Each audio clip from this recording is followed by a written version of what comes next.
Já começou. Pronto.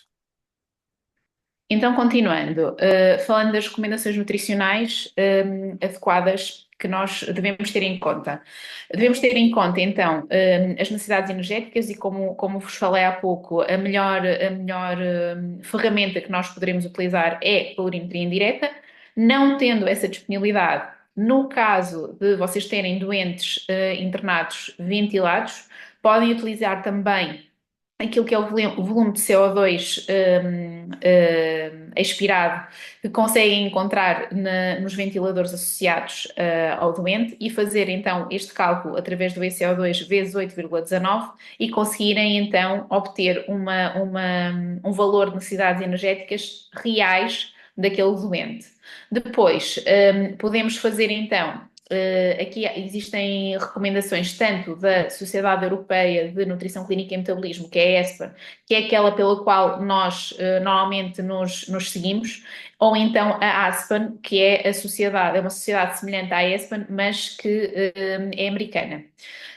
Nesse caso, nós temos aqui duas fórmulas que podemos usar, entre 20 a 25 quilocalorias por quilo de peso ou 25 a 30 quilocalorias por quilo de peso. E agora vocês vão perguntar, mas afinal, quando é que nós usamos 20, 25 ou 30 quilocalorias por quilo de peso? Depende do estado clínico do doente.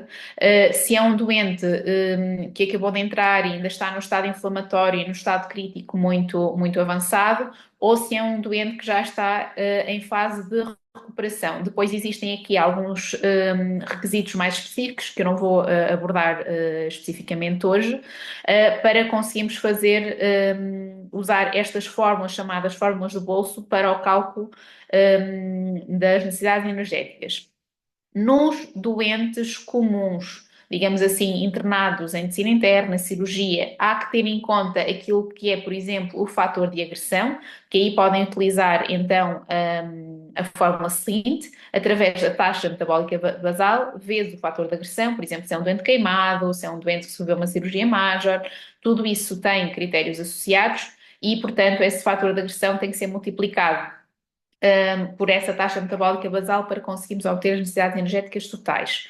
Posteriormente a isso, podemos então ainda utilizar equações preditivas, que pode ser a PSU ou a Harris-Benedict, que já tinha falado há pouco, consoante também os dados que conseguirem obter destes doentes. Os hidratos de carbono, ou seja, no fundo a glucose que devem ter em conta e deve ser calculada, deve ser entre 60% a 70%, 60 a 70% das necessidades energéticas totais, ou até 5 gramas por quilo por hora que deve ser dado ao doente. Os lípidos têm também aqui um range entre 15 a 40% das necessidades energéticas totais e as proteínas entre 1,2 a 2 gramas por quilo de peso, ou um valor intermédio, que é a recomendação da ESPAN, de 1,3 gramas por quilo de peso. Atenção, como vos disse há pouco, isto são apenas recomendações do alvo máximo que nós queremos atingir. Não é obrigatório, e dependendo do estado clínico do doente, que nós atinjamos a 100% estas recomendações, porque nem sempre é possível que isso aconteça devido a vários fatores do estado clínico do doente, está bem? E é isso que também tem que ter em conta. Relativamente à terapia nutricional, nós podemos fazer, como vos disse inicialmente, devemos sempre privilegiar a via oral, ou seja, através da alimentação propriamente dita, de um plano alimentar ajustado e adequado, à clínica do doente e à sua patologia e, acima de tudo, que este seja personalizado. Posteriormente, poderemos ter então a necessidade de recorrer a suplementos nutricionais orais para reforçar e conseguirmos chegar o mais próximo possível destas necessidades nutricionais que vos falei ainda agora, mas nem sempre isso é possível. E quando não é possível, desculpem, a primeira terapia nutricional que devemos tentar instituir é então a nutrição entérica, que é aquela que está mais semelhante, mais aproximada daquilo que é a nutrição oral, e esta pode ser realizada através de sondas nasogástricas, nasoduodenais ou nasojejunais, e também podem ser realizadas através de gastrostomia ou jejunostomia, dependendo da condição clínica do doente. Adicionalmente, e não descartando, sendo também estando a via entérica e a via oral comprometida, devemos então optar por nutrir o doente com a nutrição parentérica. E esta nutrição parentérica pode ser realizada através de duas vias de administração, através de catéteres centrais, seja na veia cava superior ou subclavicular, ou então através do catéter periférico. Relativamente então à nutrição entérica, porque é que ela é importante e porque é que devemos privilegiar, posteriormente, como eu disse, a nutrição oral? Porque esta permite também preservar a integridade estrutural e manter uma função adequada da barreira da mucosa intestinal, proteger contra a invasão de patogénios entéricos, ou seja, a translocação bacteriana, que vai prejudicar o estado clínico do doente e aumentar a inflamação caso isso não aconteça, favorecer a integridade e a função das viabilidades intestinais, ou seja, que reduz a hiperpermeabilidade intestinal, a chamado leaky gut, que é realmente uma função, uma disfunção intestinal muito importante que pode acontecer quando há uma paragem durante muito tempo daquilo que é a alimentação do doente por via entérica ou por via oral. Consegue manter então uma função adequada do trato gastrointestinal e uma produção e secreção adequada de hormonas e de enzimas. Promove a motilidade intestinal, abrindo caminho para a alimentação oral, ou seja, o nosso objetivo final é sempre que o doente volte a comer normalmente e reduz significativamente a infecção de pacientes com nutrição entérica precoce. Relativamente à nutrição entérica, o que é que nós podemos aqui falar e distinguir? Então, podemos falar no tipo de fornecimento de calorias ou proteínas que estes suplementos têm. Podem estas ser, então, normocalóricas, que, ou seja, têm o equilíbrio entre aquilo que é as calorias e as proteínas fornecidas, e que podem ser, então, adicionadas simples ou com fibra, para também solucionar, por exemplo, casos de distúrbios gastrointestinais, como é o caso das diarreias. Podemos ter este tipo de nutrições hipercalóricas, hiperproteicas, ou então um conjunto das duas, hipercalóricas e hiperproteicas. Lá está, consoante o tipo de intervenção que queiramos fazer nutricional, podemos falar aqui nestas várias opções. Temos que ter em conta que elas também variam na complexidade dos nutrientes, desculpem, dependendo da formulação. É também importante saber o que é que é adequado ou não instituir ao doente. As melhores e as mais adequadas, hoje em dia, segundo a literatura, são as nutrições entéricas poliméricas, em que os nutrientes se encontram íntegros, mas existem também as oligoméricas ou semi-elementares, em que os nutrientes se encontram parcialmente hidrolisadas. Há muitos anos pensava-se que estas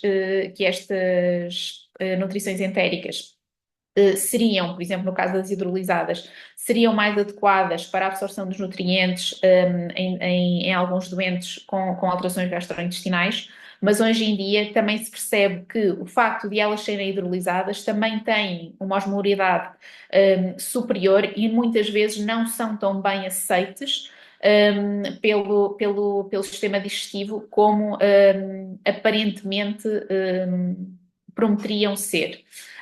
Depois temos também as hidrolisadas ou elementares, que é os exemplos que tenho aí, que são nutrientes totalmente hidrolisados.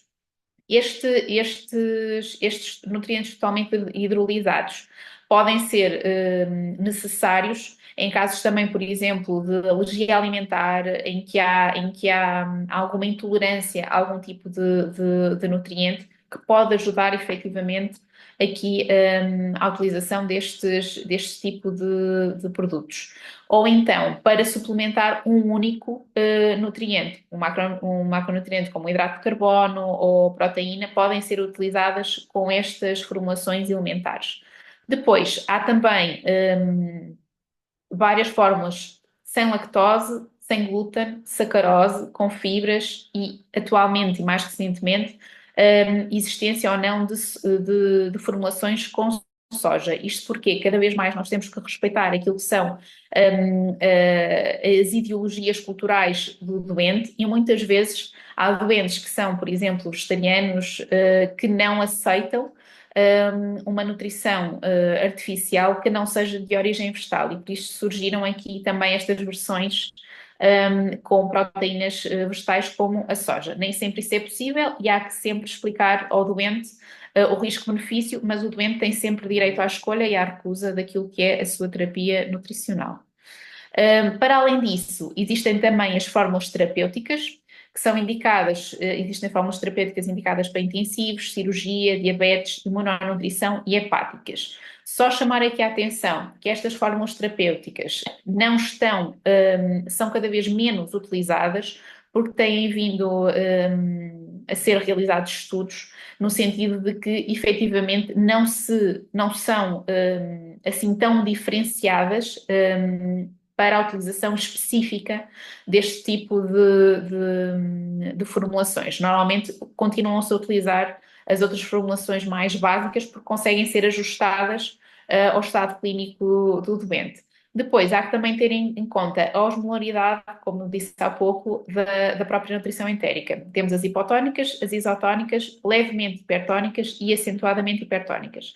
A osmolaridade é muito importante também para o grau de aceitação propriamente do suplemento ao doente.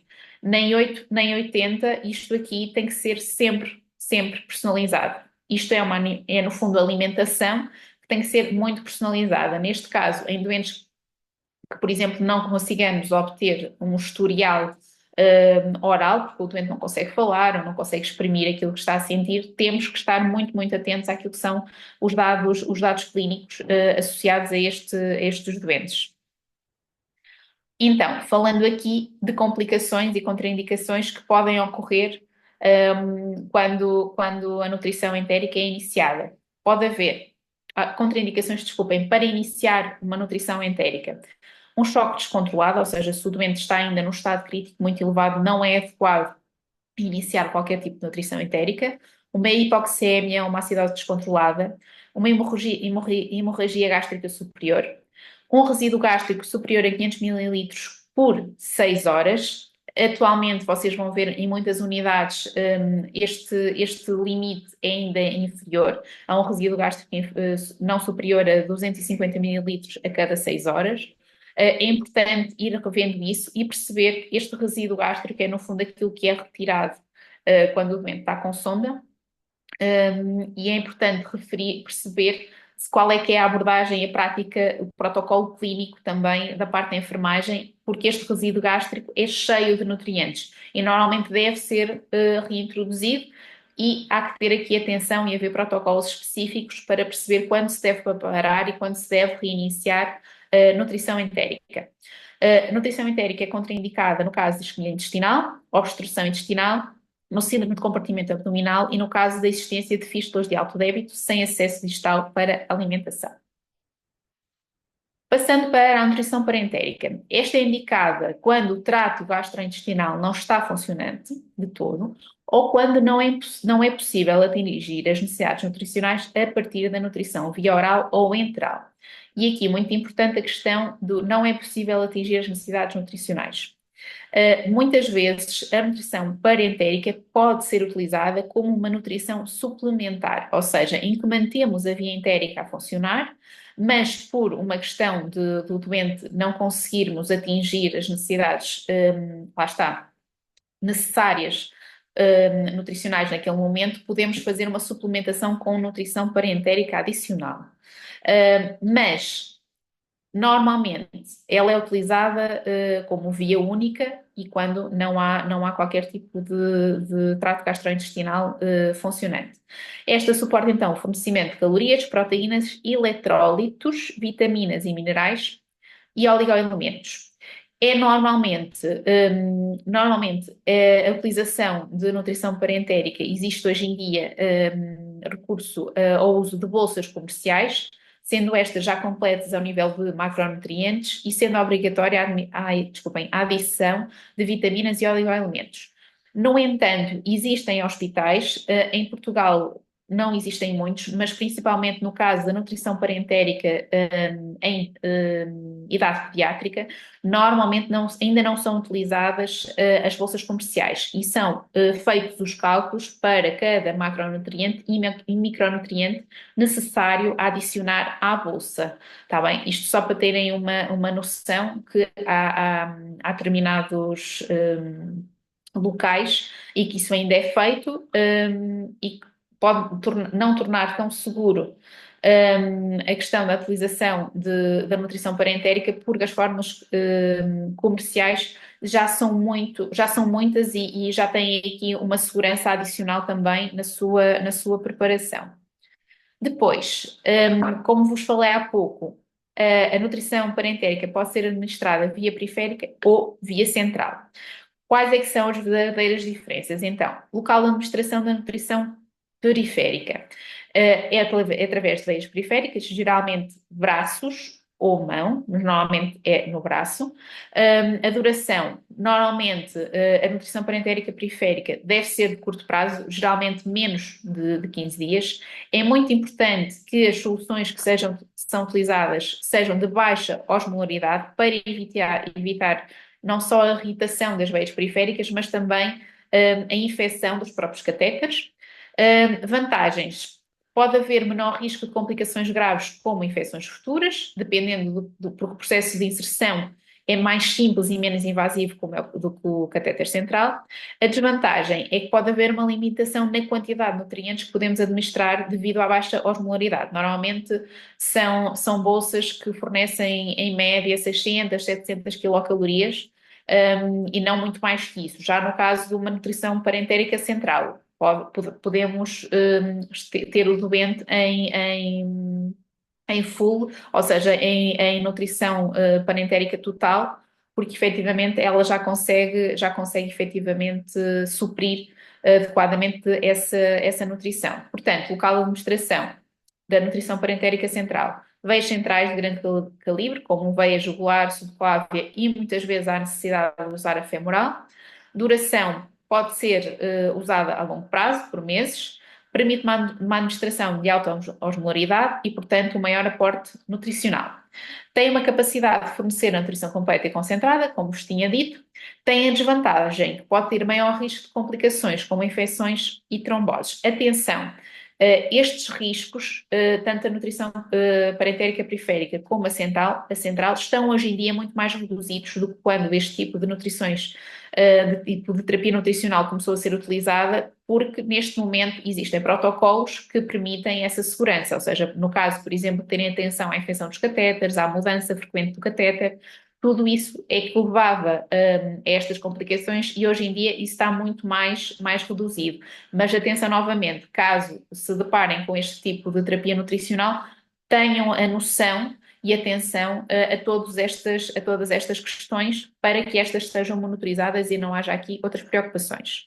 Considerações na utilização da nutrição parentérica. O volume total de fluido, as necessidades calóricas não nutricionais, decidir quantidade de lípidos e hidratos de carbono, ok? Os requisitos de proteína e de eletrólitos e se há a necessidade de aditivos. Existem bolsas em que as vitaminas, o multivitamínico e oligoelementos já vêm associados, mas é importante ter isso em conta.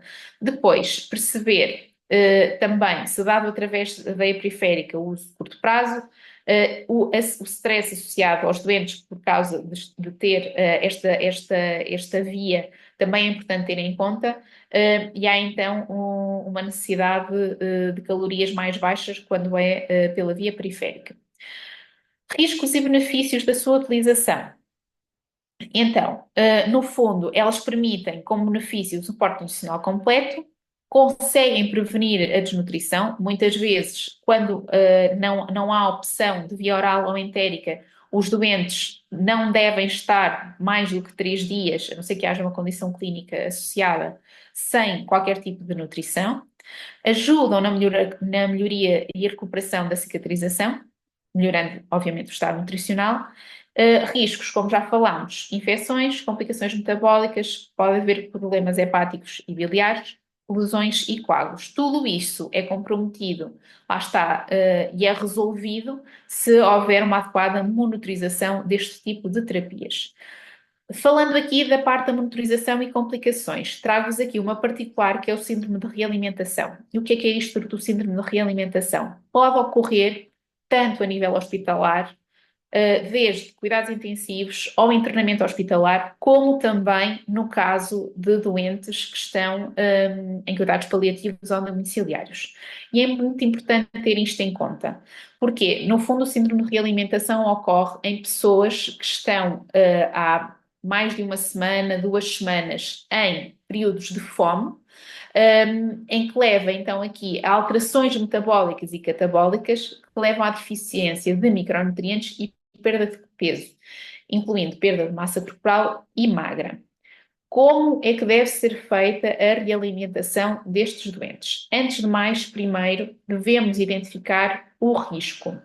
Se, no caso hospitalar, se vocês se depararem com estes doentes, lá está, fazendo o rastreio, vocês conseguem perceber se estes doentes, o rastreio nutricional que falei no início, vocês conseguem perceber se estes doentes estão em risco ou não de ter síndrome de realimentação e, através disso, conseguem então associar esse risco a uma análise muito específica de iões.